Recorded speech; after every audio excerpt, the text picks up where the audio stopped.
alligators, what's up? It's Allie Hardesty, and today's video is going to be how to get famous on YouTube, how to grow on YouTube, how to have your videos go viral, and just how to get your channel up and going in general. I have been asked to make this video since the very beginning of my channel, and I've been putting it off for the longest time for a few reasons. One being there is seriously so much to say in one video that I'm gonna have to spread it out. So I think today I'm going to be primarily focusing on how to grow your channel, gain subscribers, everything I just listed, versus the money side of things, like how to make YouTube your actual job, how to set up affiliate links, get sponsorships, monetize your channel, etc. So if you guys would like to see a video on that in specific, like how to make YouTube an actual career, that's a whole separate ball game. So let me know, give this video a thumbs up, and I will do that video. This is the second video in my series of like how to with social media vids. I did a how to get famous on Instagram video that actually is approaching 500,000 right now. So I was pretty impressed. I didn't expect it to do that well, but I guess a lot of people don't really talk about these things, or at least give like real tips.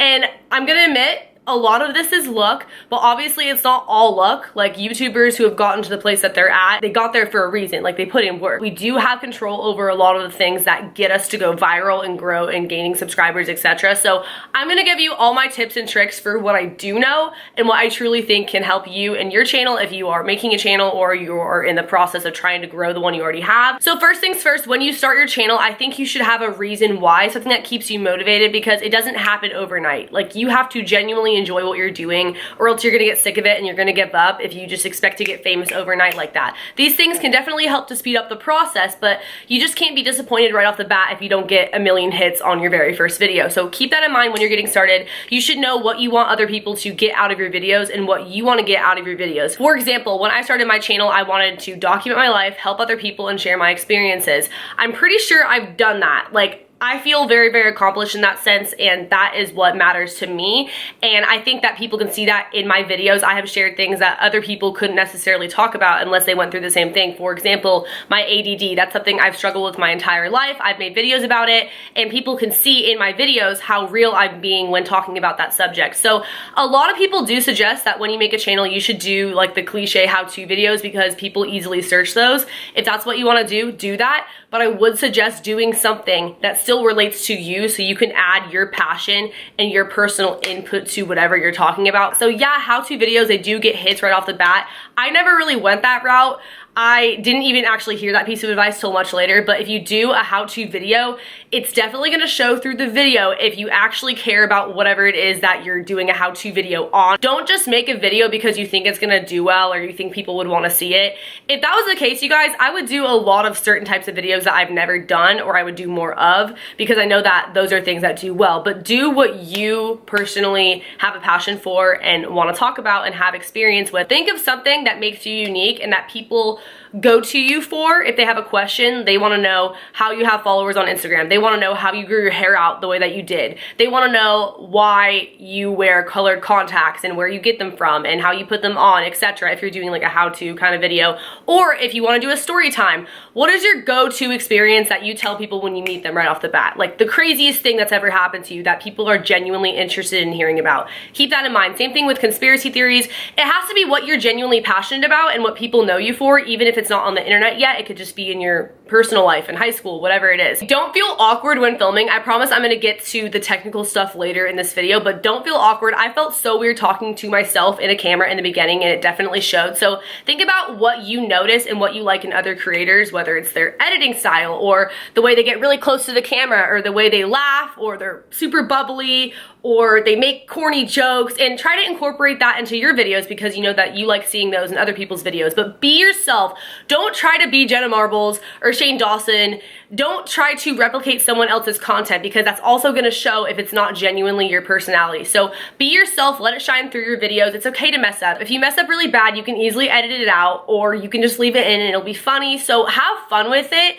Don't put yourself under a bunch of pressure when it's your first time filming, because I know I did. I felt like everything I said had to be perfect, and sometimes I still feel that way. So just know that you're in a safe place and that people ultimately will watch you for your personality, not just your content. So don't feel like you have to be a alien or a robot when speaking and sharing whatever it is that you have to say. You can mess up, you can make mistakes, you can burp, you can do this and that. If anything, it'll just make the content more relatable and funny. Once you get a decent amount of following, which I'll talk more about how to do that. You're gonna wanna do a Q&A video because you want people to get to know you as a person. You don't have to do a Q&A, but I would definitely suggest opening up because it makes your relationship with your subscribers that much more closer if they know who you are, where you came from, why you're doing YouTube, what's your purpose on here, are you in school, how old are you, what's your favorite color, whatever. Just basically getting to know you as a YouTuber, because I know the people that I watch on a consistent basis, I feel like they're my friends. Or at this point being a YouTuber, like they actually are my friends in real life, but that's because I've gotten to know them through their videos or outside of their videos because they're personable. The next thing is thumbnails, and arguably I feel like these could actually be more important than titles a lot of the time. I use PicMonkey. Pretty much every YouTuber uses PicMonkey. I use the free version. You can pay for the other thing if you want to, but I've never used it. I've never found it to be necessary, and you can just either screenshot the video or take a picture and then go on there, add emojis, edit it however you'd like to. And when I first started, I didn't even know that you could do this. I would literally just screenshot the thumbnail randomly in the video and slap emojis on it. So now I try a little bit harder than that because I figured out how to actually do that and how much it really does make a difference. I've also learned that less is more when it comes to thumbnails. Sometimes if you have a bunch of stuff on there, it looks way too overwhelming and people just won't click on it. Sometimes it also doesn't hurt to have something on the thumbnail, like in writing, that's different from whatever the title is. All of this works in conjunction to make your videos do well. Title, tags, and the description box. Those things, they need to match up. That's actually crucial. I learned this not even that long ago, and it has made a huge difference in my channel, in my videos, and my ratings, etc. So if you've noticed, a lot of the time YouTubers, they will put in the first sentence of their description box something having to do with the title. For example, this video is about how to get famous on YouTube. In their title, how to get famous on YouTube. And then their tags. One of the tags will be how to get famous on YouTube, because when it's in all different 3 places, when you search how to get famous on YouTube, your video will most likely be one of the first ones to pop up because it makes it that much more relevant. That's why you'll see a lot of repetitive tags and description boxes and titles, because it just makes it get up there when you search it that much easier. Also, Google keywords. I just started utilizing this. Like, to be honest, I could probably do a better job with it still, but if you go to a website called Google Keywords, you type in whatever it is that your video is about. For example, I did a video about how to get famous on Instagram. Type in Instagram. Some of the top search things are how to get famous on Instagram, how to grow on Instagram, how to edit pictures on Instagram. Of course, only if they are in fact relevant to the video, you talked about them in the video, etc. All those tags would fit, so I can slap them into the tag portion of the video, and then they're in there, so if people search for those, my video is also likely to pop up. Overall, I don't think tags matter as much, but they definitely help, especially all 3 together. And I'll let you in on another little secret. I didn't even know this when I started, but I used to give credit. In fact, I still give credit if my video was inspired by another YouTuber. For example, my confronting my ex with the other woman video. I saw Carrie Dayton, who I just did a collab with like a few weeks ago.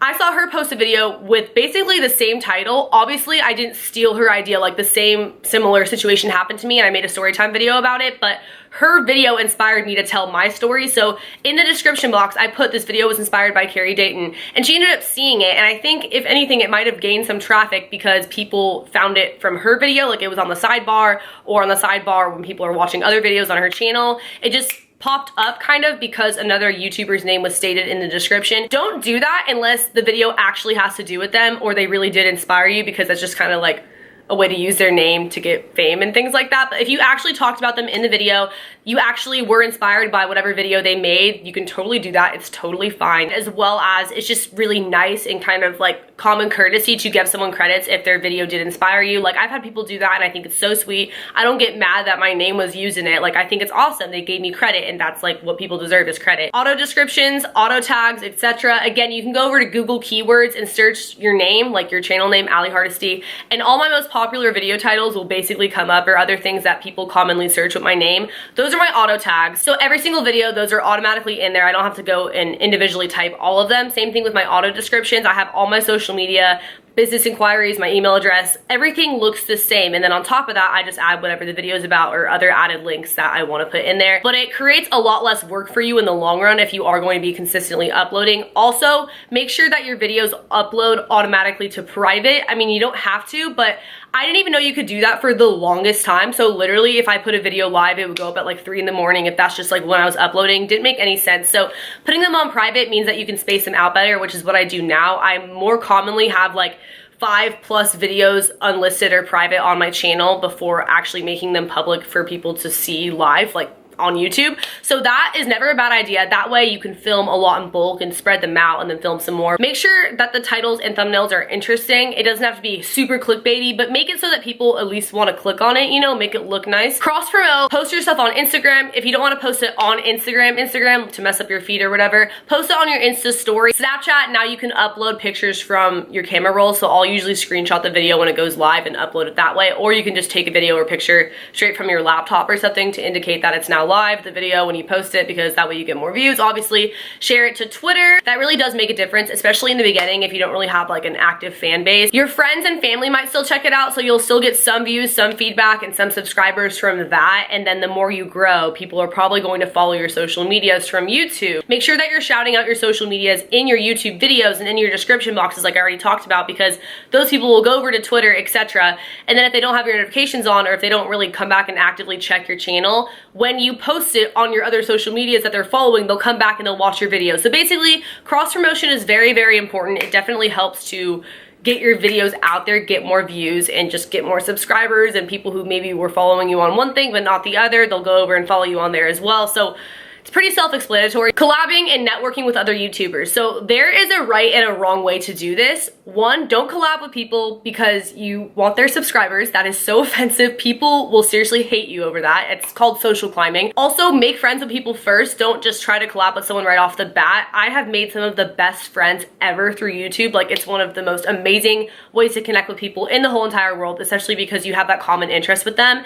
And so not even just collabing with that person helps to grow both yours and the other person's channel, but just bouncing ideas off of each other, helping to learn from each other. Maybe they could teach you something that you didn't know and vice versa. It's just really great to be a part of the community. So make sure that you do dive in, DM people, at them, comment on their stuff, and get to know them. Also, commenting on people's videos, believe it or not, that actually helps people to come back to your channel. But don't be that person who comments saying self-promo, check out my channel. I personally never care when people do that. Like, self-promote on my video all you want, but it doesn't really get people to come to your channel unless you did a video very similar. It's more so if you get a top comment or you're showing support, people might click on your channel and go check it out as well, because I know I always read the comments. I don't know about you guys. I've definitely subscribed to people from the comments. If you genuinely enjoy someone's video, let them know. YouTubers really appreciate that, and it helps us trend as well. So you doing that, we're gonna pay it forward probably and check out your stuff at one point or another if we notice you, and other people who notice you in the comments. So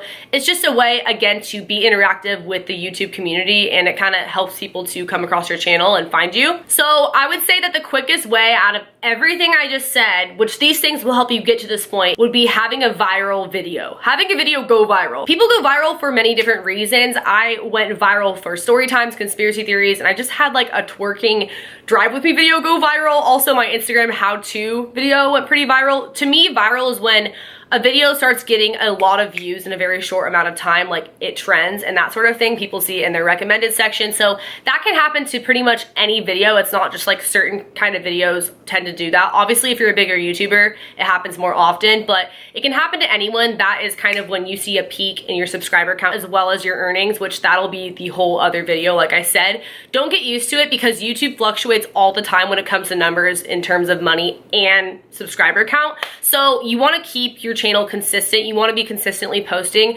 Do not have a dead channel, because to be honest, not only does that not provide your subscribers with content, but people will stop coming back because they know that you're not really going to be there, so they'll stop checking up on you. I know that I have YouTubers who I watch all the time because I know they're always posting. So even if I don't get a notification or I don't see that they posted a video, I'm probably going to go search their channel. Versus people who I know don't ever really upload, I kind of don't bother unless I specifically see a video and I'm like, oh wow, for once they uploaded. You know, nothing against that. Anyone can upload at their own pace. Also, I feel like sometimes people may upload too much. I had that problem in the beginning, so I do think it's good to find a balance and whatever you can juggle, because if you're posting videos all the time but they suck and they're rushed and you can tell that you're not genuinely enjoying filming, what's the point? Like, it'd be better to have high quality videos less often, obviously. But that being said, make sure that you are putting out content for people. You can do it where you're filming in bulk and spreading it out like I do, but if you just don't upload, people are not really going to come back. You're going to have a lot of dead subscribers, especially if it's right after you had a viral video. Notice what videos do well on your channel and continue to do them. Take note of what people subscribe to your channel for and make sure that you continue to post those kinds of videos, because that'll keep those views coming in. Like, when I do videos that have done well before, my channel, they automatically get more views because that's what people subscribe for, you know? Also, try to make quality videos, exporting in the highest quality you can, like HD. I did not do that in the beginning because I didn't know how. I'll have all my links to everything I personally use below, like camera, lighting. I used iMovie for the first year of my YouTube career, and then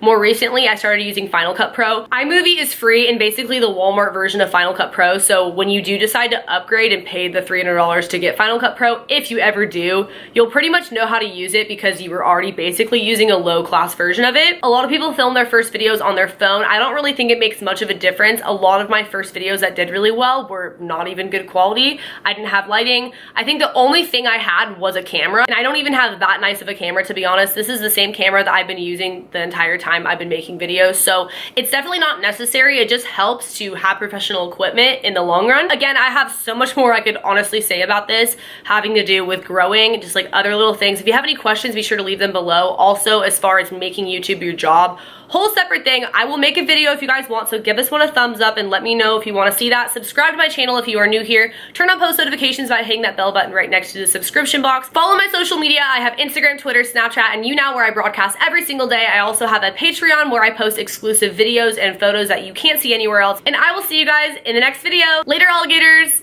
Bye.